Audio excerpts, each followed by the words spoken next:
गुरुर्ब्रह्मा गुरुर्विष्णु गुरुर्देवो महेश्वरः गुरुस्साक्षात् परब्रह्म तस्मै श्री गुरवे नमः। Good morning to all.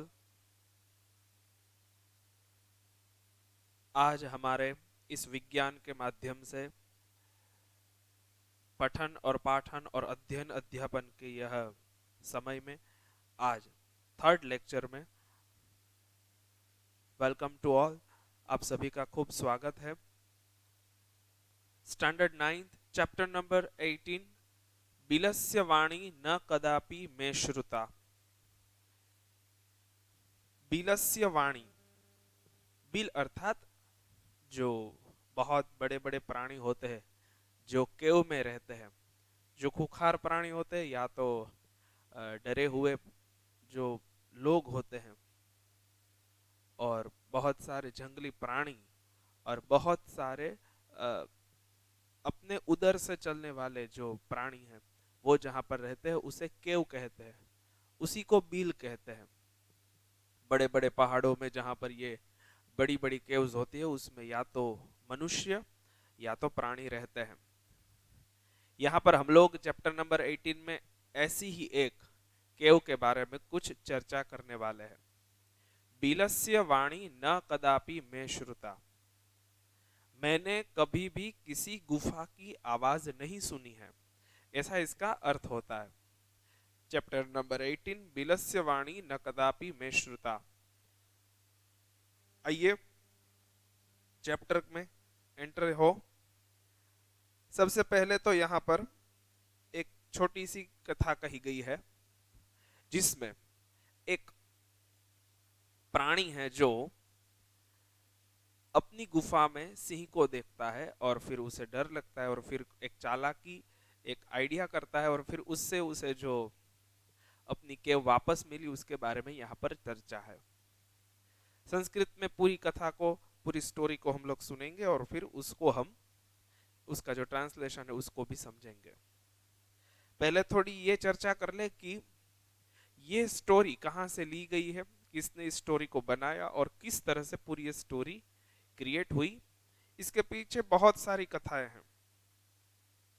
कहते हैं कि हमारे संस्कृत शास्त्रों में 2-3 ऐसे शास्त्र है कि जिसमें ओनली फॉर स्टोरी ही है और कुछ नहीं है, सिर्फ स्टोरी ही है। और उन स्टोरियों में, उन कथाओं में, उन स्टोरीज में ऐसे मोरल दिए गए कि जो हम बहुत आसानी से, बहुत ही सरल पद्धति से हम अपने जीवन में उसको अपना सके। इसके लिए बहुत सारी ऐसी कथाओं का निर्माण किया गया है। तो उन कथाओं में से ही एक ये है। कहते हैं कि प्राचीन समय में जब स्कूल्स नहीं थी, यूनिवर्सिटीज नहीं थी, तब की जो एजुकेशन की सिस्टम थी वो पूरी अलग थी। तब जो पढ़ने वाले और पढ़ाने वाले थे वो सब अलग अलग थे। उन लोगों की बोलने की, लिखने की, समझाने की पूरी सिस्टम अलग थी। तो तब ये एक सिस्टम को अपनाया गया जिसको कहते हैं स्टोरी सिस्टम। मतलब छोटी छोटी कथाओं के द्वारा, छोटी छोटी बातों के द्वारा सामने वाले जो समझने वाले, या तो लिखने वाले, पढ़ने वाले, अध्ययन करने वाले जो स्टूडेंट्स या तो कोई भी हो, उनको ये कथाओं के बारे में कुछ न कुछ पता चल सके और उसमें से वो कुछ मोरल को निकाले और फिर उस मोरल को अपने जीवन में वो लाए, तो उनको फिर उससे बहुत कुछ ज्ञान मिलता था। उसी प्रकार एक ऐसी मान्यता और एक ऐसी दंत पंक्ति के बारे में कहा जाता है कि एक बार ऐसा हुआ कि एक राजा जिसके 2 पुत्र थे, कई जगह एक पुत्र या तो कई जगह बहुत सारे उनके राजाओं के पुत्र, राजपुत्र हुआ करते थे, राजकुमार। उनकी कथा है कि वे पढ़ने में, अध्ययन में बहुत ही कमजोर थे। तो उनको किस तरह से पढ़ाया जाए और वो किस तरह से अपने राज्य को संभाल सके, उसके लिए राजा को थोड़ी चिंता थी। राजा ये हमेशा विचार करते कि किस तरह मेरे बच्चे पढ़ने में आगे बढ़े, उसके लिए वो प्रायः सोचते ही रहते थे कि मैं इनको पढ़ा नहीं पाया तो बहुत ये बिगड़ जाएंगे और आगे जाके उनको राजा भी बनना है। तो राजा बनने के लिए उन्हें कुछ न कुछ ऐसा ज्ञान होना चाहिए, कुछ न कुछ ये बातें पता होनी चाहिए कि वो राज्यासीन जब हो, राजा के आसन पर जब वो बैठे, तब उनको सब मान सम्मान पूर्वक स्वीकार करें। अब ऐसी जब बात आई तो राजा को ये भी सोचना पड़ता है कि किसको बनाया जाए बेटा, और सभी मूर्ख ही थे, उनको कुछ पढ़ना या तो पढ़ने के लिए कोई मेहनत करना ये ठीक ही नहीं लगता था। इसीलिए यहाँ पर राजा ने कैसा आइडिया लगाया कि ऐसा करते हैं हम लोग कि कोई ऐसा व्यक्ति या तो कोई ऐसा विद्वान या तो कोई ऐसा एक्सपर्ट जो कि यहाँ पर आकर के मेरे बच्चों को योग्य ज्ञान योग्य शिक्षा दे, तो मैं उसे बहुत बड़ा इनाम दूंगा। राजा ने ये बात फैला दी पूरे राज्य में। राजा की ये बात सुन करके तो सब लोग दौड़ करके आते कि मैं पढ़ाऊंगा मैं पढ़ाऊंगा मैं पढ़ाऊंगा, लेकिन उनके तो सारे जो पुत्र थे वो तो मूर्ख थे, मतलब उनको पढ़ना नहीं था, पढ़ने की इच्छा नहीं थी। मतलब अब ऐसे राजकुमारों को कौन पढ़ाए, ये बात सब जगह फैल गई कि कुछ ना कुछ हो, लेकिन इनको हम पढ़ा दे तो हमें कुछ बड़े इनाम मिले तो हमारा काम बन जाए। सब विद्वानों के मन में ये लालच थी। यहाँ पर राजा की ये लालच थी कि मेरे बच्चे बहुत आगे बढ़े, और बच्चों की तो ये लालच थी कि उनको तो पढ़ना ही नहीं था। तो फिर सब जगह ये बात फैली और बात चली, लेकिन कोई भी आकर के उन राजकुमारों को पढ़ाने में सफल न हो पाए। इसीलिए राजा दुखी हो गए। बच्चों को तो मौज ही मौज थी क्योंकि उनको पढ़ना नहीं था। लेकिन एक पंडित निकले जिनका नाम था विष्णु शर्मा। कहते हैं कि उन्होंने अपने हाथ में ये बात झड़प ली कि मैं इनको पढ़ाऊंगा, मैं इनको आगे लेके जाऊंगा। लेकिन अब पढ़ाने की पद्धति कोई ऐसी होनी चाहिए कि ये पढ़े। ये विष्णु शर्मा के लिए बहुत बड़ी चैलेंज की बात थी। अब किस तरह से पढ़ाए, तो उसके लिए उन्होंने एक छोटा सा विचार किया कि मैं ऐसा करूंगा, बच्चों को पढ़ाने के लिए हर रोज एक नई बात सिखानी है, हर रोज एक नया चैप्टर, हर रोज एक नई कथा। तो उसके लिए मैं क्या करूंगा कि बोले कि मैं हर रोज एक नई नई स्टोरी बनाऊंगा, और उस स्टोरी के मॉरल में कुछ ऐसी बात रहेगी कि वो एक नई विद्या होगी, वो एक नया विचार होगा। और वो विचार देने के लिए विष्णु शर्मा ने काम आगे शुरू किया। अब हर रोज एक स्टोरी सुनाना है, मतलब मंथली कितनी स्टोरी हो गई, 30 ऑलवेज। तो ईयरली कितनी हो गई, 365। तो इस प्रकार इतनी सारी विद्या, मतलब प्रतिदिन और एक नया विचार, और एक नई बात, और एक नई कथा, और एक नई स्टोरी। तो विष्णु शर्मा का चैलेंज बढ़ता गया और उन्होंने सोचा कि कुछ भी करूं लेकिन मैं इनको पढ़ा के ही रहूंगा। उन्होंने वह ठान ली बात और उन्होंने शुरू किया अपना काम। और सबसे पहले क्या किया, तो बोले सबसे पहले उन्होंने ये काम शुरू किया, वो जब भी पढ़ाने के लिए जाते तो एक स्टोरी बनाते जाते, वो स्टोरी उनको सुनाते, बच्चे वो सुनते, और सुन करके फिर वो उस कथा को, उस स्टोरी को रटते। अब धीरे धीरे धीरे धीरे विष्णु शर्मा ने ऐसा काम करना शुरू किया कि वो जब उनको पढ़ाने के लिए जाते तो पढ़ाते पढ़ाते वो उनमें एक ऐसी बातें डाल देते कि बच्चों को उसके बारे में कुछ ना कुछ पूछना भी पड़ता, और उसके साथ साथ कुछ नई विद्या के बारे में उनको जानने को मिलता। वो गदा युद्ध और बाण युद्ध और अलग अलग युद्ध कौशल्य की बातें करते, अलग अलग कलाओं की बात करते, आर्ट की बात करते। उस प्रकार वो बच्चे वो पढ़ना, वो सीखना शुरू करने लगे। धीरे धीरे धीरे धीरे राजा के पुत्र वो स्टोरिकल मोमेंट से सब कुछ सीखते, पढ़ते और आगे बढ़ते। इस प्रकार धीरे धीरे उनकी वो आगे बढ़ी पूरी बात। यहां पर विष्णु शर्मा को लगा कि मैं इतना सारा बोल रहा हूं, पढ़ा रहा हूं, अब उसे मुझे कलेक्शन करना चाहिए। तो उन्होंने कलेक्शन करना शुरू किया, और वो कलेक्शन मतलब हर रोज की एक एक नई नई स्टोरी को वो लिखते जाते, और वो जो लिखी हुई स्टोरीज थी वही उन्होंने यहाँ पर रखी है। और वो जो यहाँ पर स्टोरीज रखी, लिखी कर और लिखी हुई उन कथाओं को, उन बातों को, उन विचारों को, उन बोध कथाओं को एक संग्रह किया गया, और जिनका नाम दिया गया पंचतंत्र, हितोपदेश आदि अनेक ग्रंथों को लिया गया। कहते हैं इस प्रकार अमर शक्ति नाम के राजा के जो 3 मूर्ख राजकुमार थे, उनके लिए उन्होंने 6 महीने में ये बहुत सारी कथाओं का विस्तार भंडार बनाया। इस प्रकार बहुत सारी किंवदंती, मतलब उनके बारे में कहा जाता है ऐसी बहुत सारी बातें। यहाँ पर जो परिचय दिया गया उसमें ये कथा हमें बहुत सुंदर लगती है, जिसमें परिचय के रूप में पंचतंत्र और हितोपदेश नाम के ग्रंथ बनाए गए। अब बात यह है कि पंचतंत्र और हितोपदेश में कौन कौन से पार्ट्स है और उनमें क्या क्या कथाएं कही गई। उनके बारे में कहते हैं कि मित्र भेद, मित्र संप्राप्ति और काकोलुकियम और लब्ध प्रणाशम और अपरीक्षित कारकम, ऐसे बहुत सारे पार्ट किए गए और उन पार्ट्स में बहुत सारी कथाओं को जोड़ दिया गया और उन कथाओं को फिर बच्चों को कही गई और फिर राजकुमार पढ़ करके क्लेवर और स्मार्ट बने। कहते हैं कि सबसे पहली बार, प्रथम बार, फर्स्ट टाइम किसी ने पशु पंछियों के बारे में कथाएं बनाई हो तो वैसे एक ही थे जिनका नाम था विष्णु शर्मा। विष्णु शर्मा ने अपने अपने जो ज्ञान के साथ उनको जिस तरह से बच्चों को सिखाना प्रारंभ किया, तो उन्होंने एक ये नया विचार ऐसा लिया था कि जिसमें वो बच्चों को जो पढ़ाते वो पशु पंछियों की कथा के द्वारा पढ़ाते। हमारे यहाँ बहुत सारी कथाएं बनाई गई, लिखी गई, लेकिन उन कथाओं के बारे में कभी भी किसी ने भी पशु पंछियों का आधार नहीं लिया था। वो सदा सर्वदा मनुष्यों के लिए और मनुष्यों के द्वारा ही बनी गई, कही गई बातों को ही लिखते थे।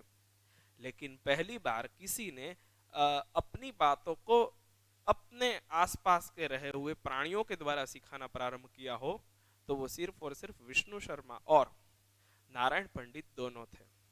ये दोनों कवि इस प्रकार से बहुत सुंदर अपने कला और अपने ज्ञान के द्वारा तीनों पुत्रों को खूब सुंदर ज्ञान देते हैं। यही एक कथा यहाँ पर हमें दी गई है। आइए देखते हैं कौन सी कथा है जिसके बारे में यहाँ पर जो हमारे कवि, हमारे जो लेखक है वो हमें समझा रहा है।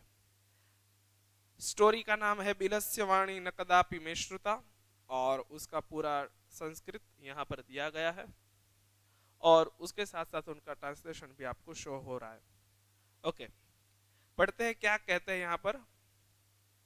कस्मिंश्चित् वने खर नखरः नाम सिंहः प्रतिवसति स्म।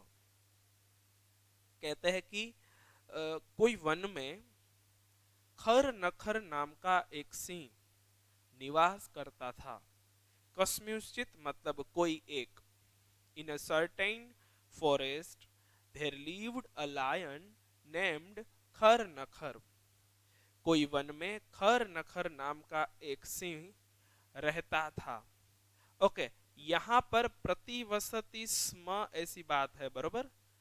प्रतिवसति स्म इट मीन्स यहाँ पर स्म का प्रयोग किया गया।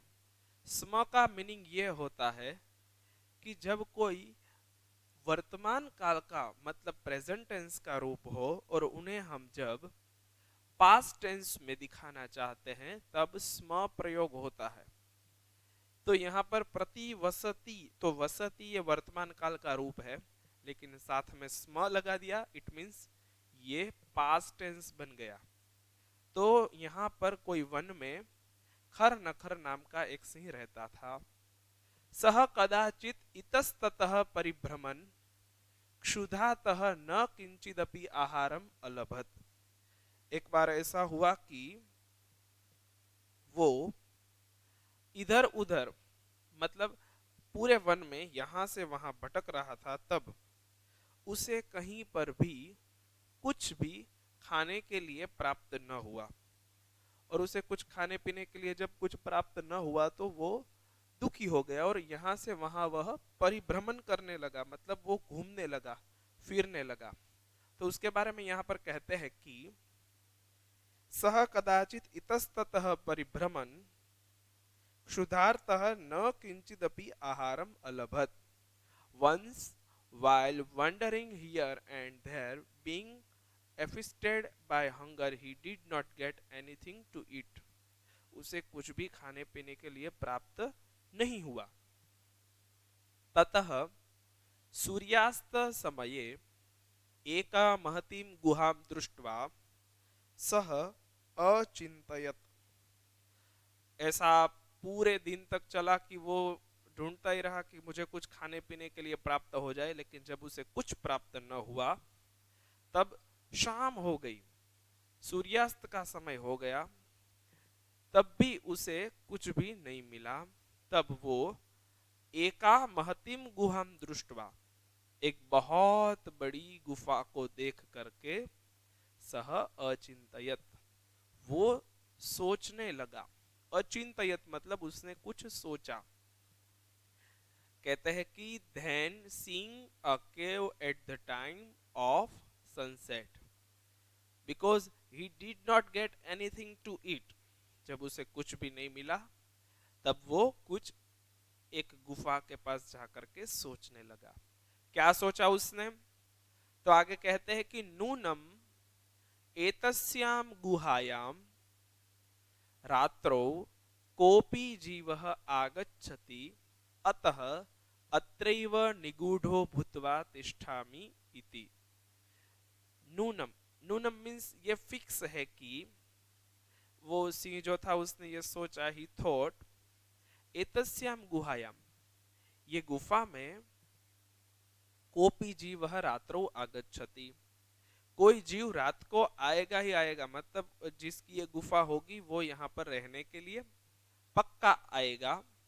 और वो यहाँ पर रहने के लिए मतलब यहाँ पर रात को जब आराम करने के लिए या तो अपने घर वापस जब आएगा तब, अतः अत्रैव निगूढ़ो भूत्वा तिष्ठामि, so I stay here only hidden. वो कहता है कि मैं यहाँ पर, अतः मतलब इसीलिए, सो अत्रैव मतलब यहीं पर, निगूढ़ो भूत्वा तिष्ठामि, मैं यहाँ पर छुप करके, तिष्ठामि मतलब रहूंगा, इति मतलब ये उसने सोचा, अतः अत्रैव निगूढ़ो भूत्वा तिष्ठामि इति, इसीलिए मैं यहाँ पर छिप करके रह जाऊंगा। So I stay here only hidden, he thought, indeed some living being comes in this cave at night, so I stay here only hidden, मैं यहाँ पर छिप करके रह जाऊंगा और रात को जो कोई आएगा, तो सिंह ये सोच रहा था कि कोई आएगा तो मेरा भोजन में कर लूंगा उसके द्वारा। इस प्रकार सिंह जो है वो ये सोच रहा है कि मैं अपने भोजन के लिए यहाँ पर रहता हूँ। ओके, फर्स्ट पैराग्राफ में ये कहते हैं कि एक जंगल था जहां पर खर नखर नाम का सिंह रहता था। एक बार वो थोड़ा घूमता हुआ भूखा हो गया, उसे कुछ क्षुधा हुई, उसके लिए वो फिर थोड़ा कुछ भोजन प्राप्त करने के लिए चलता है। और चलते चलते उसने एक गुफा को देखा और गुफा के सामने वो गया और वहां जाकर के उसने देखा कि ये गुफा जिसकी भी होगी वो शाम को रात को आएगा और मैं यहीं पर छिप करके रहूंगा, ऐसा उसने सोचा। कहते हैं कि जब उसने ऐसा सोचा तब क्या हुआ, तो उसके बारे में थोड़ी एक यहाँ पर एक छोटी सी कथा है। कहते हैं कि सेकंड पैराग्राफ में, एतस्मिन् अंतरे गुहायाः स्वामी दधिपुच्छः नाम शृगालः समागच्छत्। जब वो इस प्रकार से सोच रहा था तभी कुछ घटना हुई और उसने वहीं निवास किया। उसके बाद जो हुआ वो सेकंड पैराग्राफ में यहाँ पर कहते हैं, एतस्मिन् अंतरे गुहायाः स्वामी दधिपुच्छः नाम शृगालः समागच्छत्, स च यावत् पश्यति तावत् सिंह पदपद्धतिः गुहायां प्रविष्टा न च बहिरागता अपश्यत्। शृगालः अचिन्तयत्, अहो विनष्टोऽस्मि, नूनम् अस्मिन् बिले सिंहः अस्ति इति तर्कयामि, ततः किं करवाणि। एवं विचिन्त्य दूरस्थः रवं कर्तुम् आरब्धः। भो बील, भो बील, किं न स्मरसि यन्मया त्वया सह समयः कृतोऽस्ति, यत् यदाह बहिर्तः प्रत्यागमिष्यामि तदा त्वं माम् आकारयिष्यति, यदि त्वं मां न आह्वयसि तर्हि अहं द्वितीयं बिलं यास्यामि इति। यहाँ पर वो जो दधिपुच्छ नाम का श्रृगाल था वो भी थोड़ा स्मार्ट था। अब वो क्या कह रहा है और वो क्या कर रहा है उसके बारे में यहाँ पर कहते हैं। सेकेंड पैराग्राफ में कहते हैं कि यहाँ पर दधिपुच्छ नाम का एक था जो देखता है कि गुफा के पास कोई है या तो गुफा के अंदर कोई है, जो अंदर गया हुआ है उसके यहाँ पर पैरों के चिन्ह है। तो उसके लिए वो एक आइडिया लगाता है कि जिससे कौन अंदर गया है उसे पता भी चल जाता है कि यहाँ पर सिंह आया हुआ है। तो सिंह आया है तो अंदर ही है कि बाहर निकल करके वो फिर चला गया, उसके बारे में वो सोचता है। और फिर वो जो कहता है वो यहाँ पर कहा गया। सेकंड पैराग्राफ को स्टार्ट करते हैं। कहते हैं कि एतस्मिन अंतरे, तभी ऐसा हुआ कि उसी समय में क्या हुआ, गुहायाः स्वामी दधिपुच्छः नाम शृगालः समागच्छत्। तभी दधिपुच्छ नाम का एक श्रृगाल, एक फॉक्स वहां पर आया और वो वहां पर आकर के खड़ा रहा। कहते हैं कि in the meanwhile the owner of the cave a jackal named Dadhipuchchha, वो वहीं पर आया और वो जैकल जो था उसने वहां पर आकर के देखा, आकर के वो वहीं खड़ा रहा। समागच्छत, समागच्छत जो रूप है वो ऐसा है कि वहां पर आकर के वो खड़ा रहा। यहाँ पर खड़े होने की या तो वहां पर स्थिर रहने की बात स्पष्ट नहीं करी गई है, लेकिन समागच्छत यह शब्द ही ये क्लियर कर देता है कि वो वहां पर आकर के स्टेबल हुआ। समागच्छत मतलब आके वहीं रहा, निवास किया उसने। तो फिर क्या किया उसने, तो सच यावत पश्यति तावत सिंह पद पद्धति ही गुहायाम प्रविष्टा न च बहिरागता अपश्यत।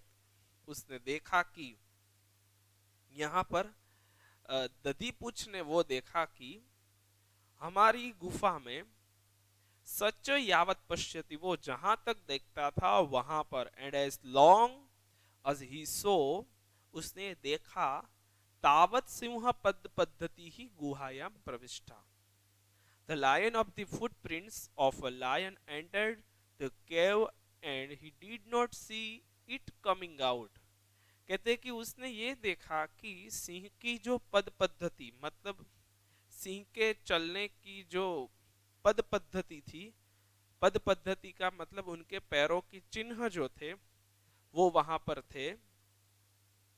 और वो कैसे थे, तो बोले गुहायाम प्रविष्टा, वो एंटर्ड हुए दिख रहे थे, लेकिन he did not see it coming out, लेकिन उसको बाहर आते हुए उसने देखा नहीं। इसीलिए वो चिंतित हो गया। श्रृगालः अचिंतयत, श्रृगाल ने थोड़ी चिंता करी। अहो विनष्टोस्मि, उसने सोचा कि मेरा तो नाश हो जाएगा, पता नहीं मैं मर जाऊंगा, या तो जो अंदर सिंह रहा है तो वो फिर मुझे मार देगा और मेरा वध हो जाएगा तो वो मुझे खा जाएगा। ऐसी उसे थोड़ी चिंता थी। तो उसने क्या किया, कहते हैं कि नूनम अस्मिन बिले सिंह अस्ति इति तर्कयामि। उसने सोचा कि इसमें है सिंह तो अब मुझे कुछ करना चाहिए, मतलब मुझे कुछ सोचना चाहिए। अब मैं क्या करूंगा, अब मैं क्या करूं, किम करवाणी, व्हाट कैन आई डू, मैं क्या कर सकता हूं अब। उसने सोचा कि अब मुझे कुछ ना कुछ तो करना ही पड़ेगा, so what I should do. उसने सोचा कि अब मुझे कुछ करना चाहिए। थस थिंकिंग, ऐसा सोच करके, दूरस्थ रवम कर्तुम आरब्ध, वो दूर से ही मतलब थोड़े अलग स्थान पर जाकर के उसने ये सोचा और किया। क्या, तो बोले रवम कर्तुम आरब्ध, standing far he started making a sound. कहते हैं या तो उसने रोना शुरू किया या तो उसने बोलना शुरू किया। जो श्रृगाल होते हैं वो रोने के लिए बहुत फेमस होते हैं, वो बड़ा आवाज निकाल करके रोते हैं। तो उसने रोना शुरू किया। एंड फिर क्या हुआ, वो जब बोलता है तो क्या बोलता है, तो बोले भो बील किम न स्मरसि यन मया त्वया सह समयः कृतोस्ति। वो कहता है कि बील मतलब वो जो केव थी, उसे कहता है कि क्या तुम्हें ये याद नहीं है, तुम्हें ये पता नहीं है कि मैंने तुम्हारे साथ समयः कृतोस्ति। समयः कृतोस्ति का अर्थ ये होता है कि मैंने तुम्हारे साथ एक शर्त बनाई है, और मेरी एक डिमांड थी तेरे साथ रहने के साथ, और हमने एक शर्त जो लगाई थी उसके अनुसार यदा अहम बहितः, जब मैं बाहर से भीतर आऊंगा तब तुम मेरा स्वागत करोगे। यदा अहम बाह्यतः प्रत्यागमिष्यामि, जब मैं बाहर से अंदर आऊंगा, तदा त्वम, तब तुम, माम, तब तुम मुझको, आकारयिष्यति, आह्वयिष्यति, तुम मुझे देख करके तुम मेरा स्वागत करोगे। आकारयिष्यति, तुम आवाज करके मुझे बुलाओगे। यदि त्वम माम आह्वयसि, यदि तुम मुझे बुलाओगे, मेरा स्वागत करोगे, तर्हि अहम द्वितीयम बिलम यास्यामि, यदि तुमने मेरा स्वागत किया तो मैं भीतर आऊंगा, और यदि तुमने माम न आह्वयसि, यदि तुमने मेरा स्वागत नहीं किया, तो अहम द्वितीयम बिलम यास्यामि, मैं कोई और बिल में, कोई और केव में जाकर के रहूंगा। तो इस प्रकार उसने पूरी बात कही। भो बिल किम न स्मरसि यन मया त्वया सह समयः कृतोस्ति, यत् यदा अहम बाह्यतः प्रत्यागमिष्यामि तदा त्वं माम आकारयिष्यति, यदि त्वं माम न आह्वयसि तर्हि अहम द्वितीयम बिलम यास्यामि इति। इस प्रकार वो जो श्रीगाल था उसने रोना शुरू किया। He started making a sound of cry. O cave, do you not remember that an agreement has been made with you that when I return after going out, you will call out to me. If you do not call out to me, I shall go to another cave. इस प्रकार second paragraph में वो श्रीगाल ने अपनी पूरी जो story थी उसको कही कि यदि तुम मुझे नहीं बुलाओगे तो मैं आऊंगा ही नहीं, और मैं आऊंगा नहीं तो फिर हमारी जो एग्रीमेंट हुई, मतलब हम लोग मिलकर के जब काम करेंगे, ये जो बात हुई थी वो यदि तुम नहीं करोगे तो फिर प्रॉब्लम हो जाएगा और मैं दूसरी केव में चला जाऊंगा। इस प्रकार के श्रीगाल ने अपनी बात को रखा है। आगे कहते हैं, ये तो बात हुई बाहर खड़े हुए श्रीगाल की, अब भीतर जो वो सिंह बैठा है वो उसका क्या? अब उसको भी तो सोचना पड़ेगा, उसे भी कुछ बोलना पड़ेगा, उसका भी तो कुछ अब कार्य है। तो कहता है कि ये सोच करके, सुन करके, देख करके वो सिंह ने कुछ सोचा। जैसे श्रीगाल ने कुछ सोचा था उसी प्रकार अंदर बैठा हुआ जो केव के भीतर बैठा था वो सिंह भी कुछ सोचता है। अथ एतत् श्रुत्वा सिंहः अचिन्तयत्, नूनम् एषा गुहा स्वामिनः सदा सम्मानम करोति। उसने ये सोचा कि ये जो गुहा, मतलब ये जो केव है, वो प्रायः, मोस्टली अपना जो स्वामी है उसका सम्मान करती होगी, परंतु मद भयात न किंचित वदति तद अहम अस्य आह्वानं करोमि, एवं सह बीले प्रविश्य मे भोज्यं भविष्यति। इत्थं विचार्य सिंहः सहसा श्रीगालस्य आह्वानम् अकरोत्। सिंहस्य उच्चगर्जनस्य प्रतिध्वनिना सा गुहा उच्चैः शृगालम् आह्वयत्। अनेन अन्येऽपि पशवः भयभीताः अभवन्। श्रीगालोऽपि ततः दूरं पलायमानः इमम् अपठत्। ओके, थर्ड में ये कहते हैं कि एतत् श्रुत्वा, ये सुन करके सिंह अचिंतयत, सिंह ने ये सोचा कि नूनम ऐशा गुहा, मुझे लगता है कि पक्का ये जो गुफा है वो अपने स्वामी का सदा सम्मान करती होगी, क्योंकि प्रायः उसे आदत होती होगी कि वो अपने स्वामी का, अपने मालिक का सदा आह्वान करती होगी। परंतु मद भयात न किंचित वदति, लेकिन आज वो मेरे भय से कुछ बोल नहीं रही है। तद अहम अस्य आह्वानम करोमि, इसीलिए आज केव तो नहीं बोल रही है, मतलब ये बिल तो, ये जो केव है वो तो कुछ बोलने वाला नहीं, क्योंकि मैं उसके भीतर हूं। लेकिन आज उसकी बजाय मैं कुछ बोल देता हूं, ताकि जो श्रीगाल है वो अपना सम्मान और अपना स्वागत जान करके भीतर आएगा, और जब श्रीगाल भीतर आ जाएगा तो मेरा भोजन पक्का है। इस प्रकार उसने, सिंह ने भीतर बैठे हुए ये सोचा। एवं सह बीले प्रविश्य में भोज्यम भविष्यति, और जब वो बील में भीतर आ जाएगा तो मेरा भोजन बनना पक्का है, ऐसा सोच करके सहसा श्रीगालस्य आह्वानम अकरोत्, उसने तुरंत ही वो श्रीगाल का आह्वान किया। सिंहस्य उच्च गर्जनस्य प्रतिध्वनिना सा गुहा उच्चैः शुगालम आह्वयत। अब ऐसा हुआ कि जब सिंह ने यह सोचा उसको बुलाने के लिए, तब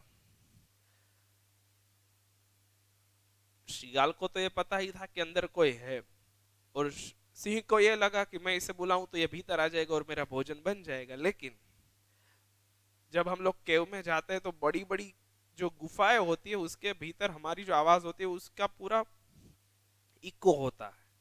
तो यहाँ पर सिंह ने तो बड़ी दहाड़ लगाई, और जो अपनी आवाज से उसने, सिंह ने अपनी आवाज से जब श्रीगाल को बुलाया तो वो पूरा आवाज इको के द्वारा पूरी उसकी, जब अपने गुजराती में कहिए कि पड़घा पड़े, तो इको जब हुई उसकी आवाज तो पूरे जंगल में वह सुनाई दी, और जो ये प्रतिध्वनि इसकी हुई, उस प्रतिध्वनि से सब जो पंछी थे वो डर गए। इस प्रकार ये प्रतिध्वनि को देख करके, सुन करके सब पंछी भागने लगे। तब ये श्रीगाल ने भी सुना, और श्रीगाल ने जब ये बात सुनी तो उसे भी पता चल गया कि चलो अंदर है ही कोई। तो इस प्रकार श्रीगाल ने भी वहां पर सिंह को देखा। एवं विचार्य सिंह श्रीगालस्य आह्वानम अकरोत्, इस प्रकार सिंह ने श्रीगाल का आह्वान किया, और सिंहस्य उच्च गर्जनस्य, और सिंह के इस प्रकार वो इको वॉइस को सुन करके श्रीगाल और उसके अलावा अन्येपि पशवः भयभीताः अभवन्, और जो अदर एनिमल्स थे वो भी थोड़े भयभीत हो गए, डर गए, थोड़े स्केर हो गए, और वो भी भागे वहां से। श्रीगालोपि ततः दूरम पलायमानः इमं अपठत्, और वो जो श्रीगाल था वो भी दूर जा करके ये शब्द बोला। इस प्रकार, now hearing this the lion thought, indeed this cave must be calling out to the honor, but being afraid of me it is not talking, so I will call out to this in this way, entering the cave he will be my prey. This thinking, the lion suddenly called out to the jackal. The cave called out loudly to the jackal with the echo of the loud roaring sound of the lion. The other animals also got scared. Then the jackal also said this, running away. इस प्रकार अपने आप, अपनी चालाकी में श्रीगाल फंस न जाए उसके लिए वो भी वहां से दूर चला गया, और उसने एक बात बोली। और वो जो श्लोक था वो हमारा लास्ट है। अनागतम यह कुरुते स शोभते, स शोच्यते यो न करोत्यनागतम, वनेत्र संस्थस्य समागता जरा, बिलस्य वाणी न कदापि में श्रुता। ये श्लोक जो है वो श्रीगाल ने कहा है। श्रीगाल ये कहता है कि मुझे ऐसा लगता था कि मैं अपनी जाल में फंस जाऊंगा, लेकिन ऐसा हुआ नहीं, मैं सफल हो गया। तो वो प्रसन्न हो गया और फिर उसने एक श्लोक यहाँ पर कहा, अनागतम यह कुरुते स शोभते। मतलब जो अनागत है, मतलब जो आने वाला नहीं है, मतलब जो मुश्किल, जो मुसीबत, जो ऑब्स्टिकल्स आने वाले हैं, वो नहीं आए तो अच्छा है, वो हमें ठीक लगता है। और जो नहीं आने वाला है उसके बारे में हम कुछ करें, न सोचते यो न करोति अनागतम। कभी कभार ऐसा भी होता है कि जो कुछ नहीं आने वाला उसके बारे में भी हम लोग सोचते हैं, जो होना है उसके बारे में हम कुछ सोचते नहीं, और वो फिर यदि मिट जाता है तो हम प्रसन्न हो जाते हैं, और जो नहीं आने वाला है उसके बारे में सोच करके हम दुखी हो जाता है। इसीलिए मुझे तो ऐसा लगता है, मतलब श्रीगाल ये बोलता है कि वने अत्र संस्थस्य, यहाँ पर वन में रहते हुए मुझे ऐसा लगता है कि समागता जरा, मेरी इतनी अवस्था हो गई, समागता जरा मतलब मैं इतना वृद्ध हो गया, फिर भी बिलस्य वाणी न कदापि में श्रुता, जो कभी भी अंदर नहीं आने वाला है उसको कभी भी नहीं बुलाना चाहिए, और जो दुख नहीं होने वाला है उसके बारे में हमें सोचना नहीं चाहिए, और हमें दुखी नहीं होना चाहिए। मुझे तो ये लगता है यहाँ पर वन में रहते हुए इतने साल हो गए, फिर भी कभी भी मैंने इस केव का आवाज नहीं सुना था, वो मैंने आज जाके सुना। इस प्रकार who takes action before a thing comes to the pass and shines he who do not provide for what is going to happen comes to grief.